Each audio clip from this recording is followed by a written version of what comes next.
ಊಟ ಆಯ್ತಾ? ಮಕ್ಕಳ ಈಗ ನಿಮ್ಗೆ ಹಾಡು ಅಂದ್ರೆ ತುಂಬಾ ಇಷ್ಟ ಅಲ್ವಾ? ನಾನು ಹಾಡು ಹೇಳ್ಕೊಡ್ತೀನಿ, ಹೇಳ್ತೀರಾ?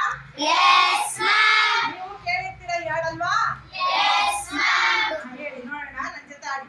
ಸಾರೇ ಜಹಾಂ ಸೆ ಅಚ್ಚಾ हिंदुस्तान हमारा हमारा सारे जहां से अच्छा। ಯಾರು ಕೇಳಿದಿರಲ್ವಾ? Yes ma'am. ಈ ಪ್ರಪಂಚದಲ್ಲಿ ಎಲ್ಲಾ ದೇಶಗಳಿಗಿಂತ ನನ್ನ ದೇಶನೇ ಚೆನ್ನಾಗಿರೋದು ಅಂತ ನಾವು ಹೇಳ್ತೀವಲ್ವಾ? Yes ma'am. ನನ್ನ ದೇಶವನ್ನ ಪ್ರತಿನಿಧಿಸೋಕೆ ಕೆಲವೊಂದು ಚಿಹ್ನೆಗಳಿದಾವೆ, ಗೊತ್ತಾ ಚಿಹ್ನೆಗಳು?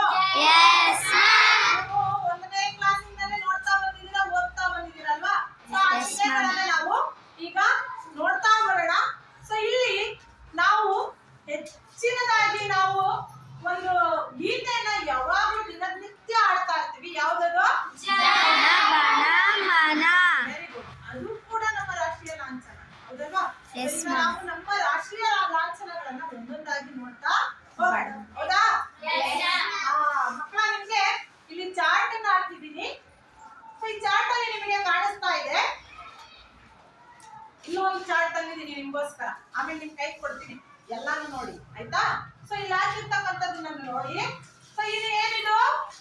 ನಮ್ಮ ರಾಷ್ಟ್ರ ಧ್ವಜ। ರಾಷ್ಟ್ರ ಧ್ವಜನ ಇದು? ಅಲ್ಲ, ರಾಷ್ಟ್ರ ಧ್ವಜದ ಚಿತ್ರ, ಹೌದಲ್ವಾ? Yes, ಸೊ ಇದನ್ನ ಹಿಂದಿಯಲ್ಲಿ ತಿರಂಗ ಅಂತ ಕರೀತಾರೆ. ತಿರಂಗ ಅಂದ್ರೇನು? Three colors. ಮೂರು ಬಣ್ಣ ಇದೆ. ಯಾವ್ಯಾವುದು? ಕೇಸರಿ, ಬಿಳಿ, ಹಸಿರು। ಕೇಸರಿ, ಬಿಳಿ, ಹಸಿರು ಮೂರು ಬಣ್ಣಗಳಿದಾವೆ. ಈ ಮೂರು ಬಣ್ಣಗಳನ್ನ ಒಳಗೊಂಡು ಅದರೊಳಗಡೆ ಒಂದು ಅಶೋಕ ಚಕ್ರ ಇದೆ. ಆ ಚಕ್ರದಲ್ಲಿ ಎಷ್ಟು ಅರಗಳಿದಾವೆ? 24। 24 ಅರಗಳು 24 ಗಂಟೆಯನ್ನು ಸೂಚಿಸುತ್ತವೆ.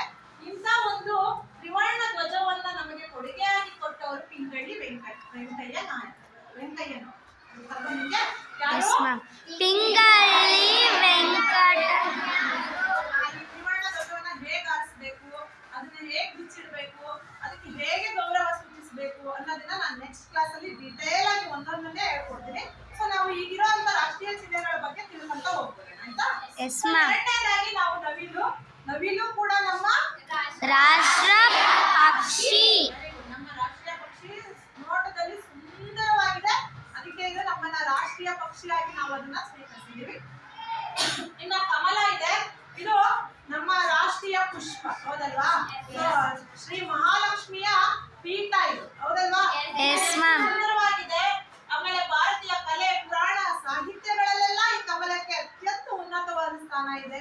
ಹಾಗಾಗಿ ಕಮಲವನ್ನ ನಮ್ಮ ರಾಷ್ಟ್ರೀಯ ಪುಷ್ಪವನ್ನಾಗಿ ಸ್ವೀಕಾರ ಮಾಡಿದೆ, ಹೌದಲ್ವಾ? ಇನ್ನ ನೆಕ್ಸ್ಟ್ ನಮ್ಮ ರಾಷ್ಟ್ರೀಯ ಹಣ್ಣು ಮಾವು। ಮಾವಿನ ಹಣ್ಣು ಅಲ್ವಾ? ಬಾಯಿ ನೀರು ಬರುತ್ತೆ ಮಾವಿನ ಹಣ್ಣು ನೋಡ್ತಾ ಇದ್ದಂಗೆ. ನಾವು ಯಾಕೆ ಸ್ವೀಕರಿಸಿದೀವಿ ಮಾವಿನ ಹಣ್ಣನ್ನೇ? ಪಪ್ಪಾಯ ಇರ್ಲಿಲ್ವಾ? ದಾಳಿಂಬೆ ಇರ್ಲಿಲ್ವಾ? ಆದ್ರೂ ಕೂಡ ಮಾವಿನ ಹಣ್ಣನ್ನೇ ಸ್ವೀಕರಿಸಿದೀವಿ ಅನ್ನೋದನ್ನು ಕೂಡ ನಾನು ಹೇಳ್ತೀನಿ, ಆಯ್ತಾ? ಇನ್ನ ಇಲ್ಲಿ ಒಂದು ಆಟ ಆಡ್ತಿದ್ದಾರೆ. ಯಾವ ಆಟ ಅದು? ಹಾಕಿ। ಹಾಕಿ ಆಟ. ಅದು ಕೂಡ ನಮ್ಮ ರಾಷ್ಟ್ರೀಯ ಆಟ. ಇನ್ನ ನೆಕ್ಸ್ಟ್ ಇಲ್ಲೊಂದು ಆಲದ ಮರದ ಚಿತ್ರ ಕೊಟ್ಟಿದ್ದೀವಿ. ಇದು ಏನಕ್ಕೆ ಆಲದ ಮರದ ಚಿತ್ರವನ್ನ ನಾವು ಏನಕ್ಕೆ ಹಾಕಿದೀವಿ ಇಲ್ಲಿ? National tree. ನಮ್ಮ ರಾಷ್ಟ್ರೀಯ ಮರ, ನಮ್ಮ ನ್ಯಾಷನಲ್ ಟ್ರೀ, ಹೌದಲ್ವಾ? ಯಾಕೆ ಅನ್ನೋದು ಅವಾಗಲೂ ಅದನ್ನು ನಾನು ಹೇಳ್ತೀನಿ. ಇನ್ನ ನೆಕ್ಸ್ಟ್ ಹುಲಿ ಇದೆ.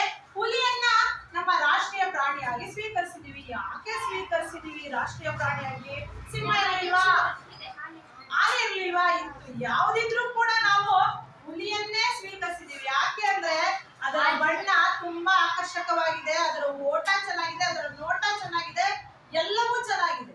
ಆದ್ರೆ ಒಂದು ಬೇಸರದ ಸಂಗತಿ ಅಂದ್ರೆ ಇದು 1973ರಲ್ಲಿ ರಾಷ್ಟ್ರೀಯ ಪ್ರಾಣಿಯಾಗಿ ನಾವು ಸ್ವೀಕರಿಸ್ತೀವಿ. ಯಾಕೆ ಅಂದ್ರೆ ಈ ಹುಲಿ ಅಳಿವಿನ ಅಂಚಿಗೆ ಹೋಗಿದೆಯಂತೆ. ಅದರ ಸಂತಾನ ತುಂಬಾ ಕಡಿಮೆ ಆಗ್ತಿದೆ ಅಂತ ಅದನ್ನ ಉಳಿಸೋದಕ್ಕೋಸ್ಕರನೇ ಇದನ್ನ ಈ ರೀತಿ ಸ್ವೀಕರಿಸಿದೀವಿ. ಇನ್ನ ಇದ್ರ ಬಗ್ಗೆ ಇನ್ನೂ ಹೆಚ್ಚಿನ ವಿಚಾರನ ನಾನು ನೆಕ್ಸ್ಟ್ ಕ್ಲಾಸ್ ಅಲ್ಲಿ ಹೇಳ್ತೀನಿ. ಇನ್ನ ನಮ್ಮ ರಾಷ್ಟ್ರೀಯ ಲಾಂಛನ ಯಾವುದು? ಲಾಂಛನ। 4 ತಲೆಯ ಸಿಂಹ ಇರ್ತಕ್ಕಂಥದ್ದು, ಹೌದಲ್ವಾ? ಈ 4 ತಲೆಯ ಸಿಂಹ ಇರೋದೇ ರಾಷ್ಟ್ರೀಯ ಲಾಂಛನ. ಇದನ್ನ ಮೌರ್ಯ ಸಾಮ್ರಾಜ್ಯದಲ್ಲಿ ನಾನು ಇತಿಹಾಸದಲ್ಲಿ ಪಾಠ ಮಾಡುವಾಗ ಹೇಳಿದ್ದ ಅಶೋಕ ಎಂಬಂತ ಒಬ್ಬ ಮಹಾರಾಜ ಇದ್ದ. ಆ ರಾಜನ ಒಂದು ಸ್ಥಾಪನೆ ಮಾಡಿದಂತಹ ಒಂದು ಸಾರನಾಥ ಸ್ತಂಭದಲ್ಲಿ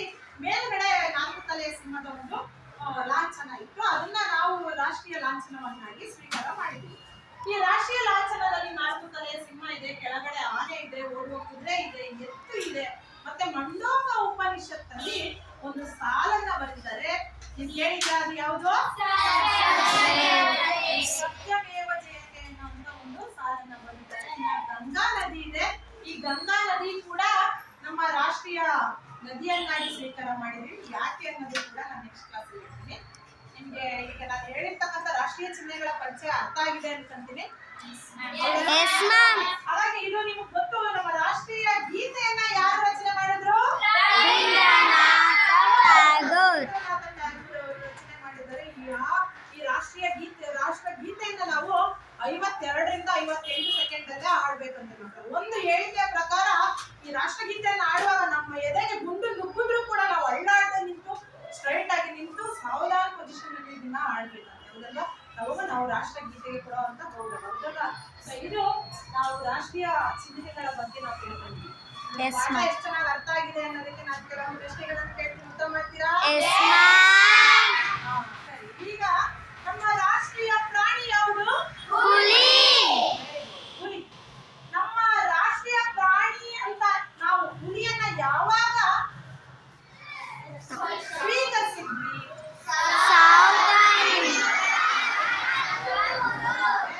ನಮ್ಮ ರಾಷ್ಟ್ರ ಗೀತೆಯನ್ನ ಬರೆದವರು ಯಾರು? ರವೀಂದ್ರನಾಥ ಟ್ಯಾಗೋರ್.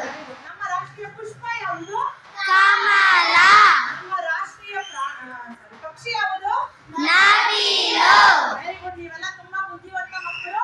ಈಗ ಕೆಲವೊಂದು ಪ್ರಶ್ನೆಗಳನ್ನ ನಾನು ಹೋಮ್ವರ್ಕ್ ಅಲ್ಲಿ ಬರ್ಕೊಂಡ್ ಬರೋದಕ್ಕೆ ಹೇಳ್ತೀನಿ. ಬೋರ್ಡ್ ಮೇಲೆ ಬರಿತೀನಿ. ಸೊ ನಾವು ಅದನ್ನ ಪ್ರಶ್ನೆನ ನೀವು ಬರ್ಕೊಬೇಕಾಗುತ್ತೆ. ಆಯ್ತಾ? ಬರಿತೀನಿ. ಸೊ ಇದಲ್ಲದೆ ಬೇರೆಯೂ ಕೂಡ ನಮ್ಮ ರಾಷ್ಟ್ರೀಯ ಚಿಹ್ನೆಗಳಿದಾವೆ. ಅದನ್ನ ನಾನು ನೆಕ್ಸ್ಟ್ ಕ್ಲಾಸ್ ಅಲ್ಲಿ ಹೇಳ್ತೀನಿ. ಆಯ್ತಾ?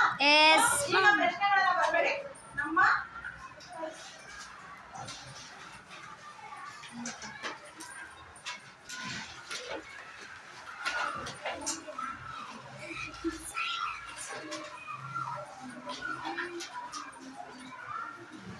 ಥ್ಯಾಂಕ್ ಯು ಮಕ್ಕಳ. ನೀವು ಒಳ್ಳೇದಾಗ್ಲಿ. ನಾಳೆ ಹೋಮ್ವರ್ಕ್ ಮಾಡಿ ನೀಟಾಗಿ ಬಂದು ತೋರಿಸಿ. ಓಕೆ? Thank you.